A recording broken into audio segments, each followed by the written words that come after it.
Na nossa aula,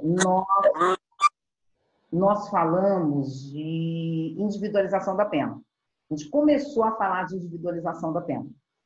Nós chegamos a falar do artigo 59, né? Falamos daquelas circunstâncias que fixam a pena base, falamos do sistema trifásico, né? Daquelas circunstâncias, antecedentes, personalidades e tudo isso. Hoje nós vamos falar de agravantes.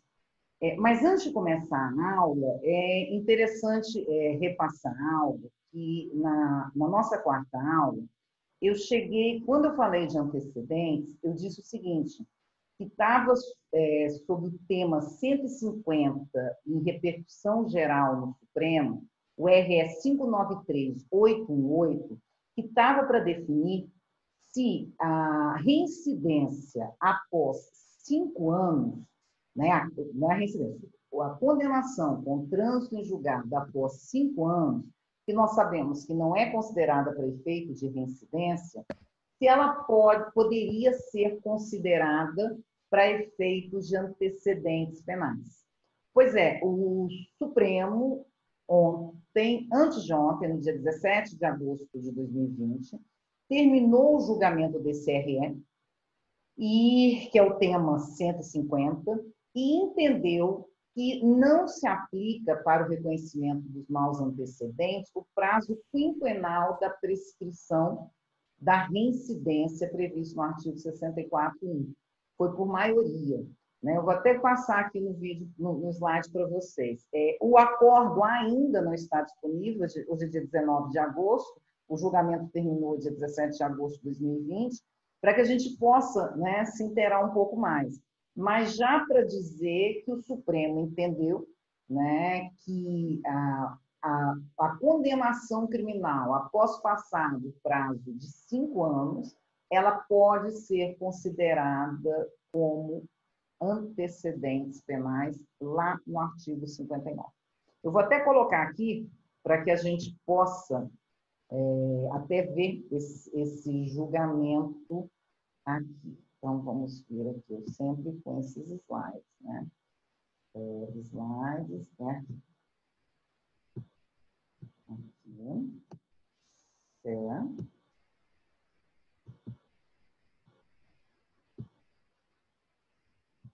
E é aqui que eu coloco. Vamos lá. Eu sempre tenho essa dificuldade de saber onde eu coloco esses slides, né? É sempre isso. Bom, enfim. Só voltando aqui, né, que hoje a gente vai falar de agravantes, mas disso aqui que a gente começou a aula falando. Resolvi fazer uma questão de ordem antes da gente começar a aula, até porque na nossa quarta aula eu havia feito menção a esse recurso extraordinário. Né? Então, é importante a gente saber que ele já foi julgado, agora no dia 17 de agosto, e apesar do voto não estar disponível, já foi fixado o tema. Não, a tese, né, do tema 150. Não se aplica para o reconhecimento de maus antecedentes o prazo quinquenal de prescrição da reincidência previsto no artigo 64.1 do Código Penal. Ou seja, por esse posicionamento, há um entendimento de que a condenação com trânsito em julgado após o prazo de 5 anos, ela pode ser considerada como maus antecedentes. Mas é sempre interessante a gente ver o inteiro teor, apesar de ter sido fixada a tese. A gente vê aqui que foi maioria, né?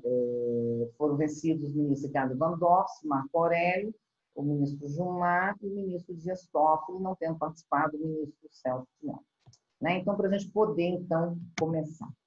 Bom, na nossa aula passada, nós ficamos nesse artigo 59, que nós falamos que o juiz, atendendo à culpabilidade, aos antecedentes e à conduta social, à personalidade, aos motivos, às circunstâncias e consequências do crime, bem como o comportamento da vítima, estabelecerá, conforme seja necessário e suficiente para a reprovação e prevenção do crime, as penas aplicáveis, que foi onde a gente se debateu na aula passada.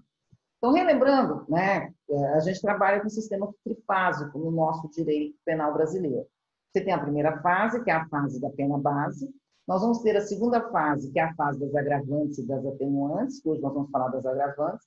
E, por fim, nós temos as causas de aumento e diminuição de pena. Isso aqui está previsto no artigo 68, né, que ele deixa muito claro como funciona esse sistema trifásico. Bom, o nome já diz, né? Quando a gente fala em agravante, só antes da gente um pouquinho aqui, quando nós falamos, desculpa aqui, mas só voltando, quando nós falamos da pena base, nós deixamos claro que as circunstâncias do artigo 59 não podem reduzir a pena aquém do mínimo, né? Isso também serve para as atenuantes que nós não vamos ver hoje, nós vamos ver na próxima aula. Mas só para a gente poder lembrar que a pena só pode vir aquém do mínimo com causas de diminuição de tempo, né? Então, as atenuantes também, né, que vão estar nessa segunda fase aqui, elas não podem ter não podem servir para fixar a pena aquém do mínimo. Então, geralmente assim, confissão é uma atenuante. Se o juiz fixou a pena base no mínimo e reconhece a atenuante, por mais que ele reconheça, ela não vai ter um efeito prático, porque não pode reduzir abaixo do mínimo. Mas nós vamos falar de atenuante na nossa próxima aula. Hoje a gente começa com agravante. A primeira agravante que a gente tem, que eu creio que é uma agravante que suscita um debate muito maior, é a reincidência. O que é interessante é que nosso Código Penal, ele não define reincidência, né? Ele apenas diz quando se verifica a reincidência. Então, ele diz o seguinte: verifica-se a reincidência quando a gente comete um novo crime, depois de transitar em julgado a sentença que no país ou no estrangeiro tenha condenado por crime anterior. É interessante, primeiro, a gente lembrar o seguinte: não importa a natureza do crime.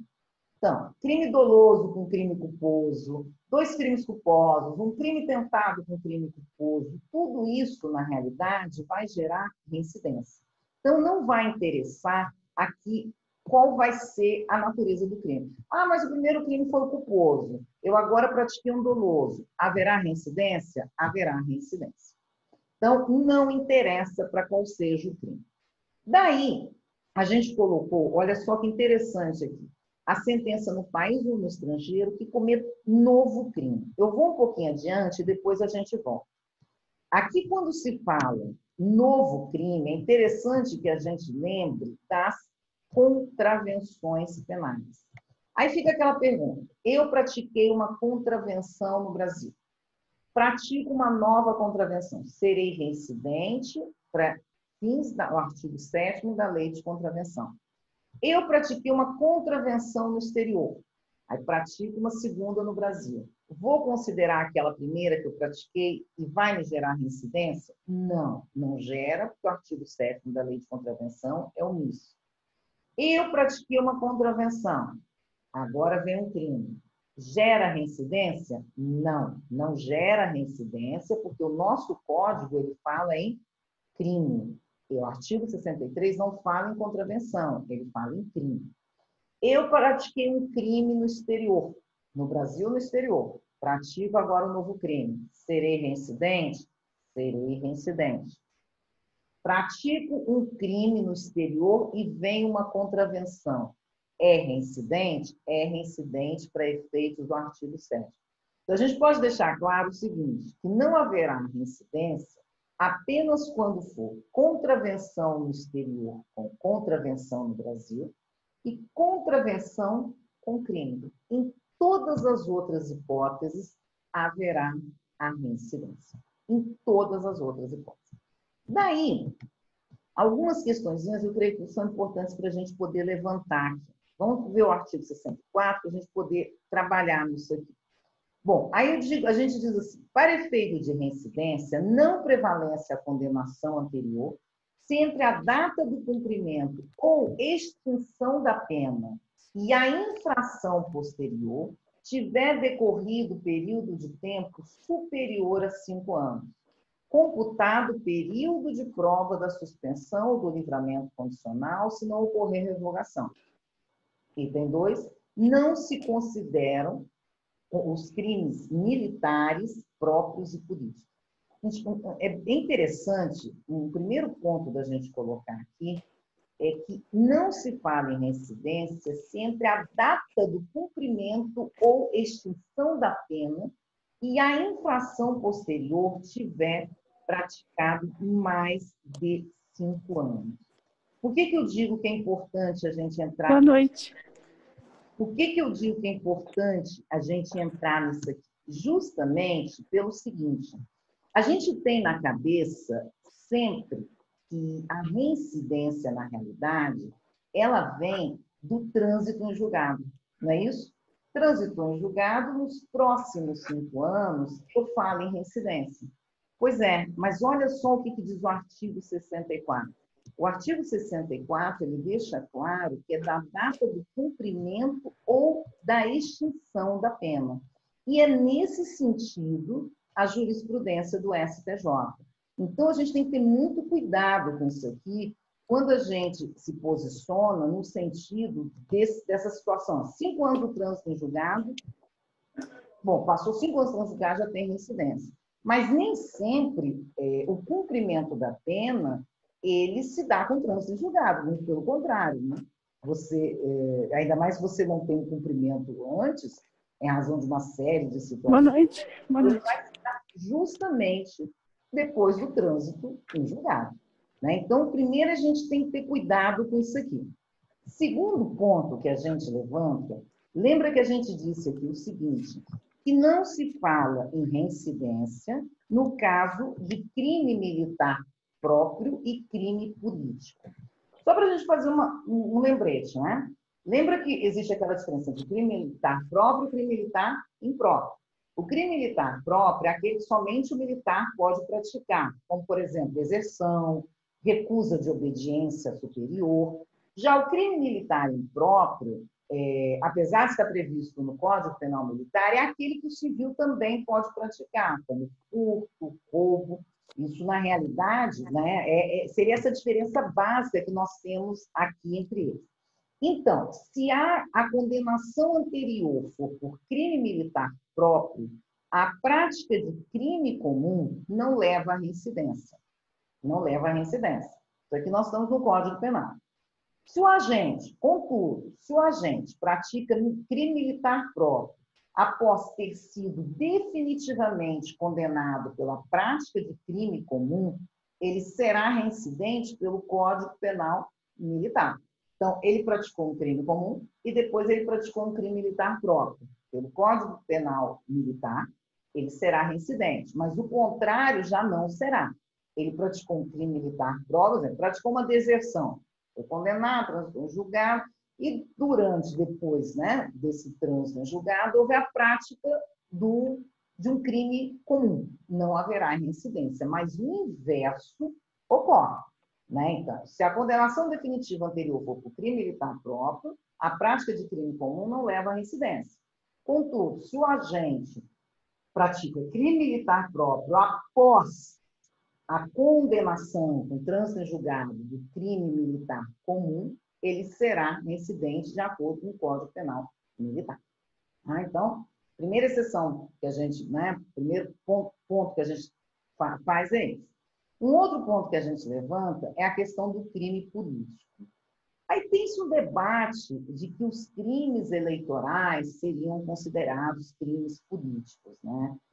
Mas, na realidade, nós tivemos julgamentos recentes agora no Supremo, até há pouco tempo, de que crime político, para efeitos do artigo 102, 2b da Constituição Federal, é aquele crime dirigido subjetivo e objetivamente contra o Estado como uma unidade orgânica das instituições políticas e sociais. Né? Então, são aqueles que estejam definidos na chamada Lei de Segurança Nacional. Então, já existe um posicionamento no Supremo de que o crime eleitoral não seria considerado esse crime político. Né? Por exemplo, atos próprios de sabotagem, pode até vir a ser, né, dentro de um contexto como esse, a lesão à integridade territorial, à soberania nacional. Então, quando se fala nesse crime político aqui, adotando-se uma interpretação, né, de uma jurisprudência no sentido de que o crime político é esse, né, que está na questão que engloba essa questão da segurança, né, a proteção dessas instituições, a proteção da unidade orgânica das instituições políticas e sociais, nós não vamos entender o crime eleitoral aqui. Um outro ponto que a gente levanta na reincidência é a extinção da punibilidade quanto ao crime anterior. Só reflete não permitindo a reincidência nos casos de anistia e abolício crimes.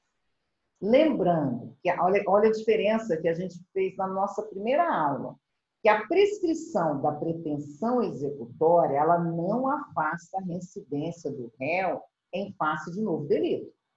Diferentemente do que ocorre no caso da extinção da pretensão punitiva. Então, se houve o reconhecimento da prescrição da pretensão punitiva, ele praticando um novo delito, este em que houve a prescrição da pretensão punitiva não será considerado reincidente. Contudo, se houve a prescrição da pretensão executória, é irrelevante. Vai ser considerado este como tendo sido um crime praticado para efeitos de incidência.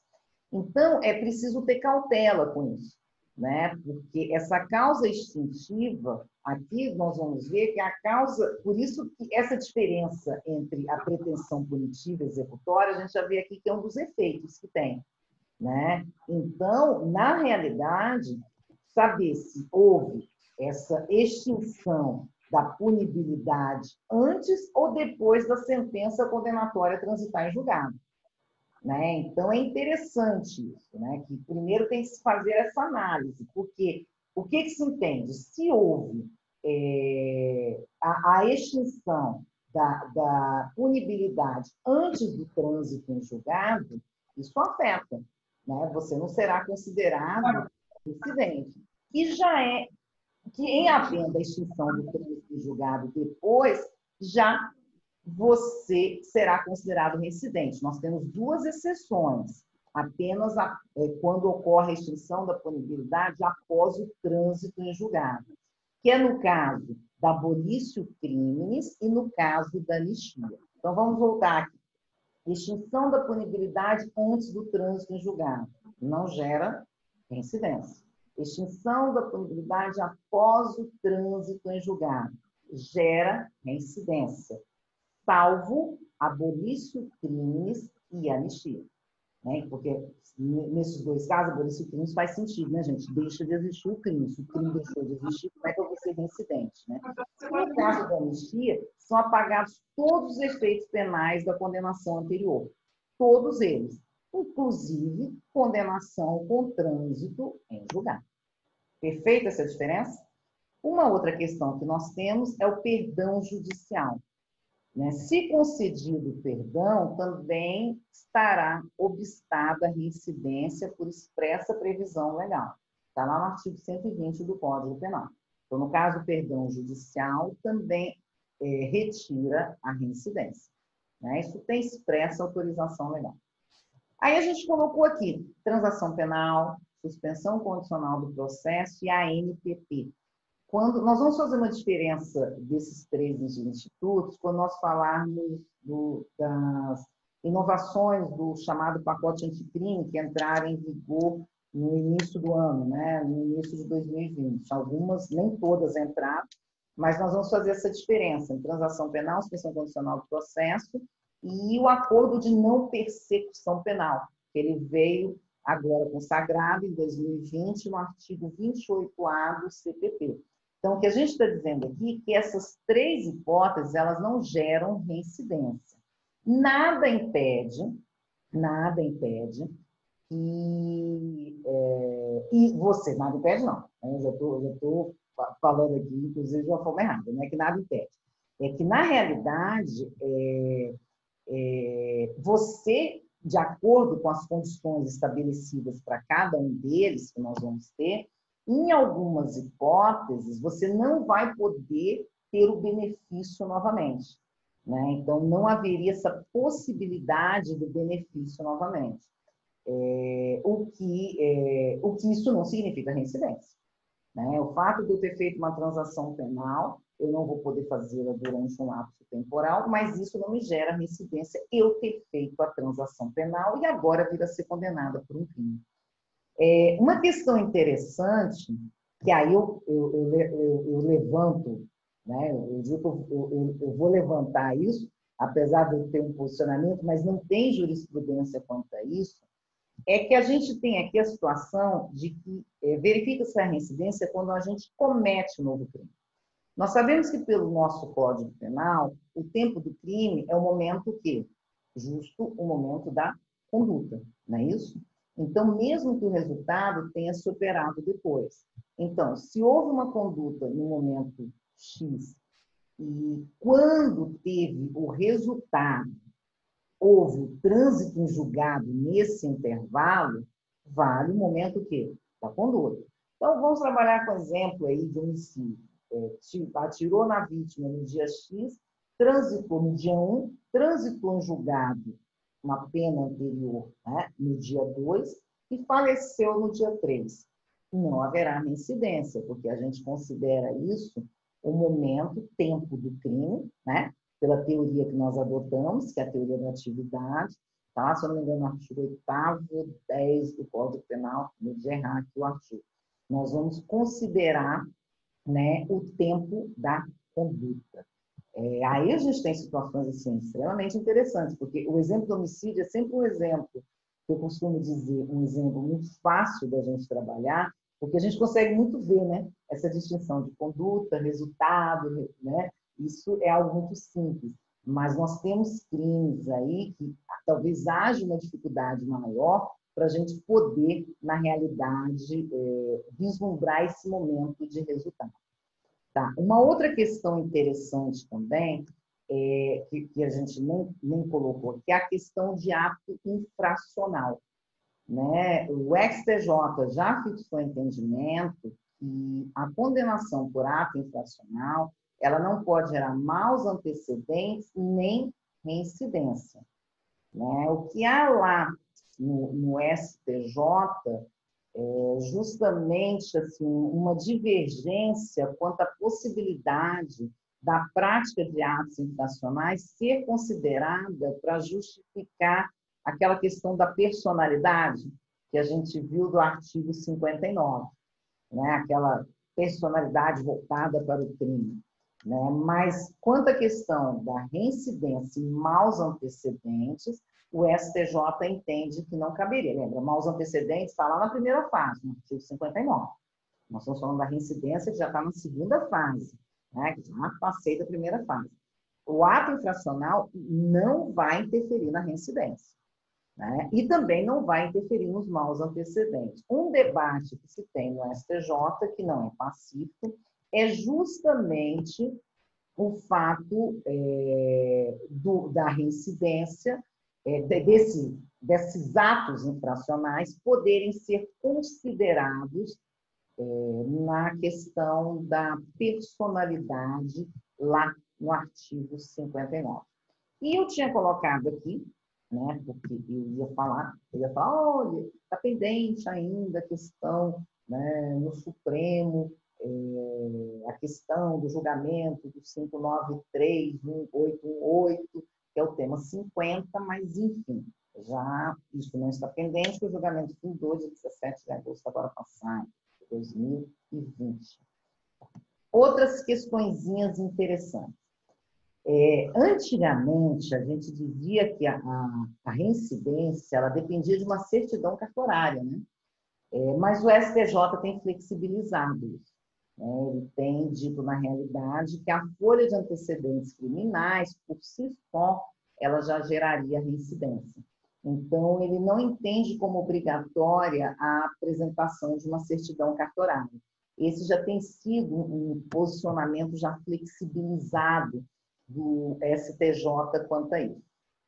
Bom, uma outra questão interessante é o seguinte, eu até me recordo desse fato quando eu era defensora no DF. Nós tínhamos muitas situações em que você tinha o réu confesso, que a gente vai ver isso na próxima aula, que fazia a confissão, e que também era reincidente. Então, o que que acontecia? Era muito comum você ter, assim, um aumento de 8 meses pela reincidência e reduzia 6 meses pela confissão. Aí ficava um saldo negativo para o réu em ali 2 meses. Né? Então, o STJ já entendeu que é o tema repetitivo 585, né? E eu me recordo que nessa época eu estava na defensoria, a gente recorria direto para fazer essa compensação da reincidência.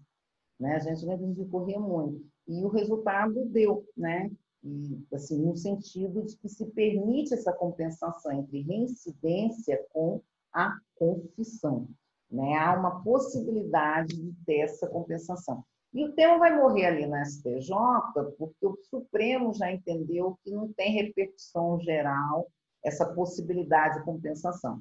Né? Então, a não ser que o STJ mude o posicionamento, esse tema aí o Supremo já deixou claro que é algo que ele entende que não tem repercussão geral e o que não seria objeto de análise pelo Supremo. Então, a gente fica com esse posicionamento do STJ no sentido da compensação. Agora, é interessante isso aqui, gente, porque existe a chamada multirreincidência, né? Que é quando o acusado, o sujeito, né, do crime, ele tem mais de uma condenação com trânsito em julgado. Né? Então, nesse caso, entende-se que pode-se, na realidade, na compensação, estou falando da compensação.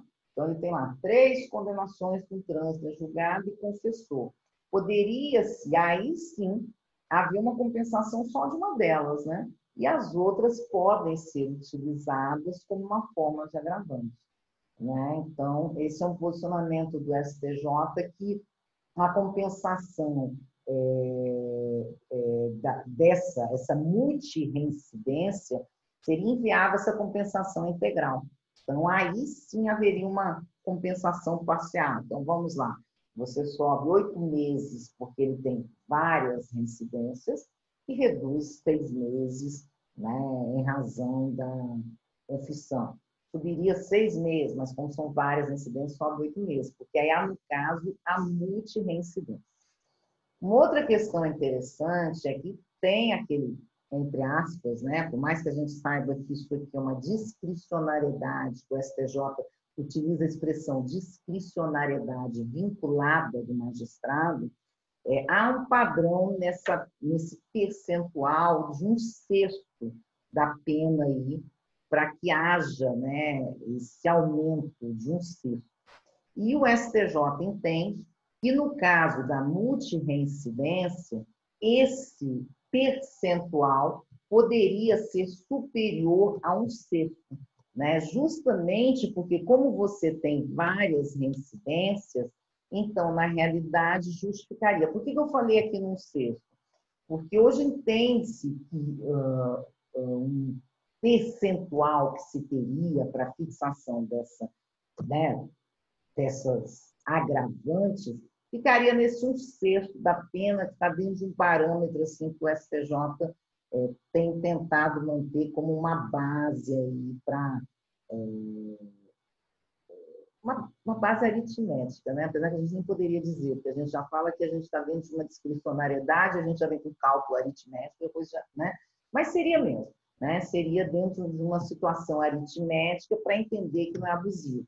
O STJ diz o seguinte: para que você hoje incida um agravante acima de 1/6, tem que ser motivado, tem que deixar claro o porquê de estar incidindo acima de 1/6. Né? Então, isso assim, tem que ser algo claro, fixado, e no caso teria que ser acima de 1/6. E a questão do prazo do trânsito em julgado da extinção da punibilidade. Né? Isso já tem sido um posicionamento do STJ no sentido que se entre a data do cumprimento ou da extinção da punibilidade, do cumprimento da extinção da punibilidade, e não tiver decorrido período superior a 5 anos, a condenação anterior prevalece para efeitos de incidência. Então, se ao cometer essa infração posterior, ela não foi após 5 anos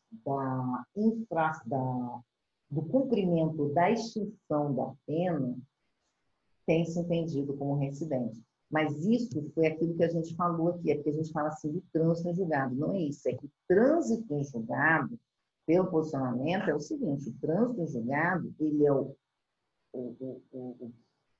início, o ponto inicial para que você entenda que a pessoa é reincidente. Então, é a partir do trânsito em julgado. Contudo, os efeitos da reincidência, eles cessam quando? 5 anos, não é após o trânsito em julgado. Eles vão cessar 5 anos após o cumprimento da pena ou a extinção da punibilidade que tenha ocorrido de outra forma. Deve ser um posicionamento recente do STJ, né? Se vocês forem fazer uma análise dos novos acordos, é um posicionamento recente. Tem alguma jurisprudência mais antiga que fala, que não fala, que é da extinção da punibilidade, mas esse é um posicionamento que hoje tem reinado mesmo no STJ, nem se tem divergência quanto a isso, não. Há uma outra questão também, que eu até coloquei aqui, é porque o tráfico de entorpecentes, ele tem características próprias, né? Inclusive, quando vai se fixar a pena no artigo 59, a quantidade da droga, ela é levada em consideração ali no artigo 59, né? Mas o STJ entende que a condenação transitada em julgado pelo crime de porte, nós não estamos falando de tráfico, porte de entorpecente para uso próprio, não gera reincidência e maus antecedentes. E não é fundamento idôneo para agravar a pena, tanto na primeira como na segunda fase. Gente, isso aqui veio em toda uma política, que essa lei de drogas, né, ela veio trazendo quanto à questão do usuário, né, uma tentativa de não punição desse usuário. Né? Então, na realidade, o posicionamento é que essa condenação por porte, ela não geraria a reincidência.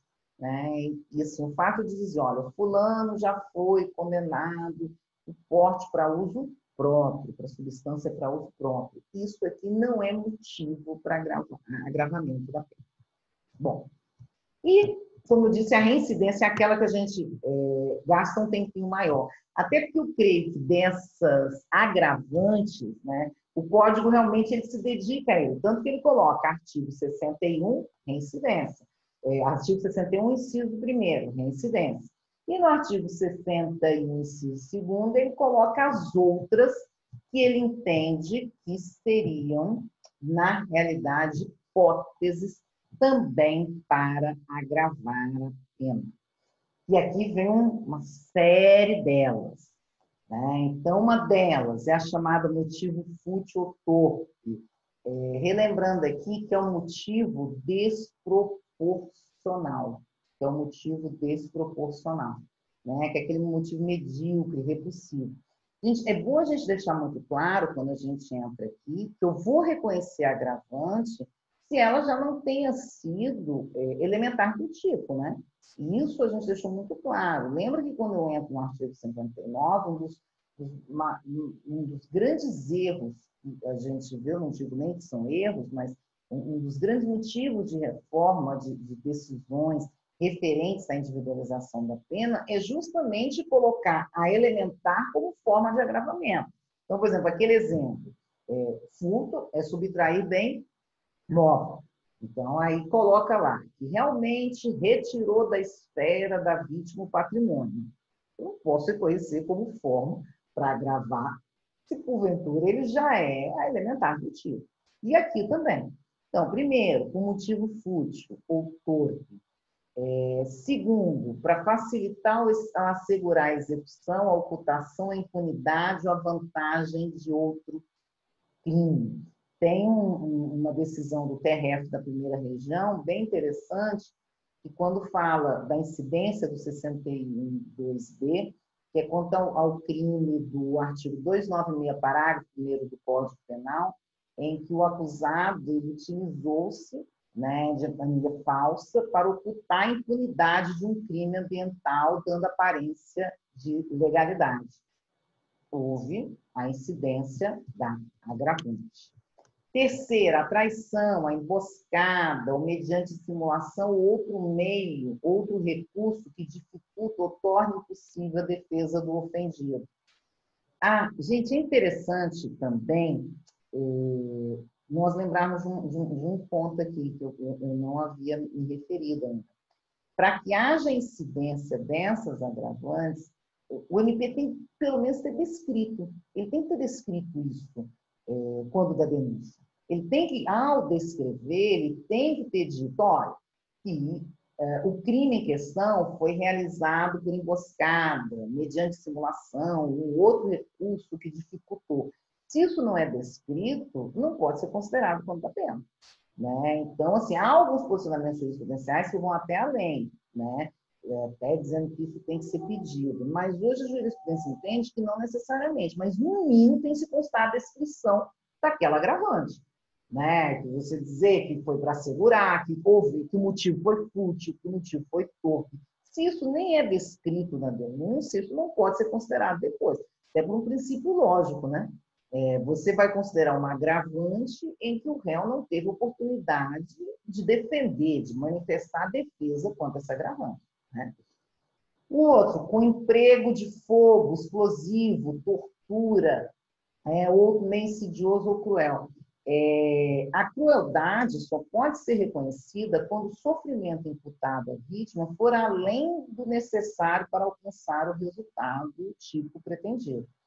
Então, a depender do crime, é evidente que tem crimes que geram sofrimento à vítima maior.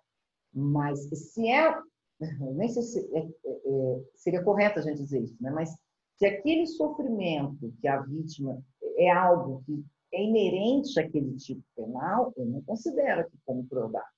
Eu só vou considerar se extrapolou o tipo, né? Se foi algo além do tipo penal. Contracedente, descendente, irmão ou cônjuge, isso tem que estar comprovado nos autos. Com abuso de autoridade prevalecendo em relações domésticas, de coabitação, de hospitalidade ou com violência contra a mulher na forma da lei específica.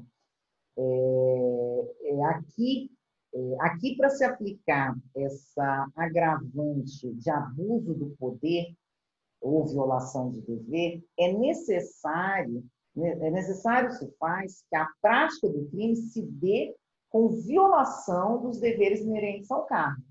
Né? Então, assim, se eu estou num abuso de autoridade, mas não violei os deveres inerentes ao meu cargo, não vou falar nessa hipótese dessa incidência. Né? Aqui está aqui, ó, porque eu até falei dos dois ao mesmo tempo. O abuso de poder ou violação de dever inerente ao cargo, ofício, ministério ou profissão, contra criança maior de 60 anos, enferma ou grávida. Aqui,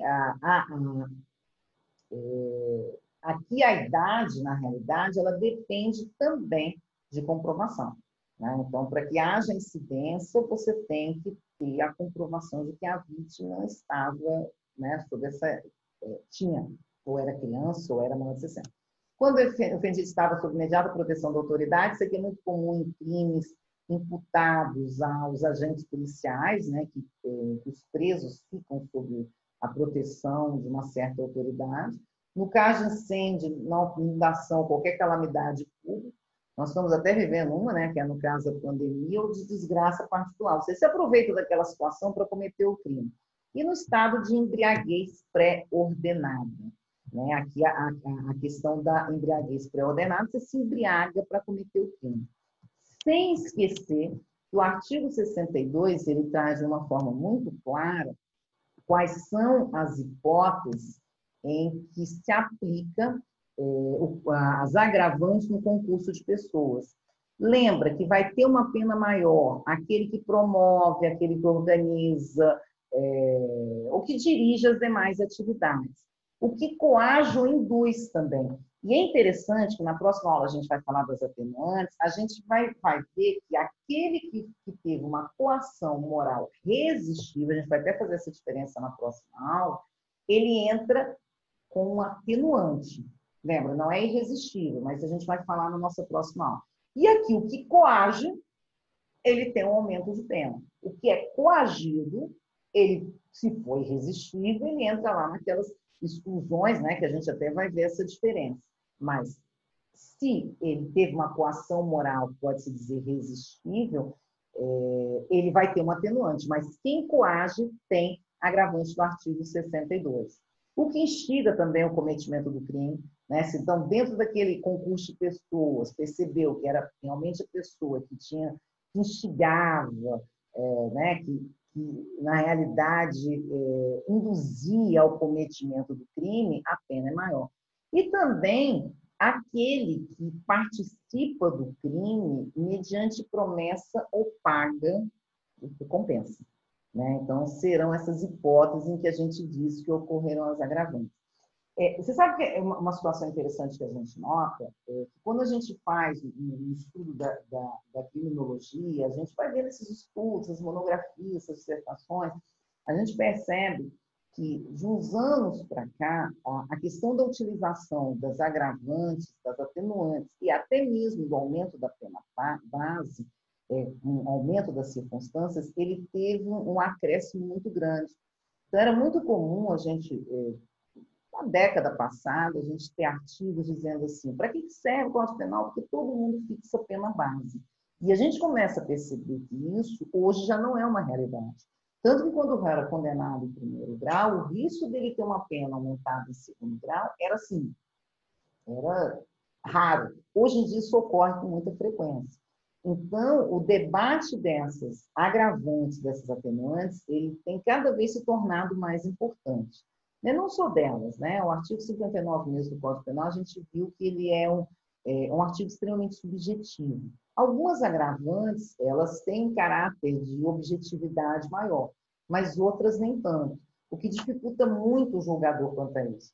Mas algo que a gente tem que ter em mente é o seguinte, se eu uso um elemento para já colocar no artigo 59 do Código Penal como pena base, eu não posso repetir esse elemento para incidir um agravante. Né? Então, se eu, no aumento da minha pena base, eu resolvo colocar que a futilidade entrou lá na conduta social, que vem a ser. Eu não posso usar agora a futilidade como agravante. Né? E eu não posso usar o mesmo, tipo, mas eu posso deixar um para aumento e usar o outro no agravante? Até posso. O que eu não posso fazer é justamente usar o mesmo que serviu para o aumento da pena base para vir para um agravante. Né? Isso eu não posso fazer.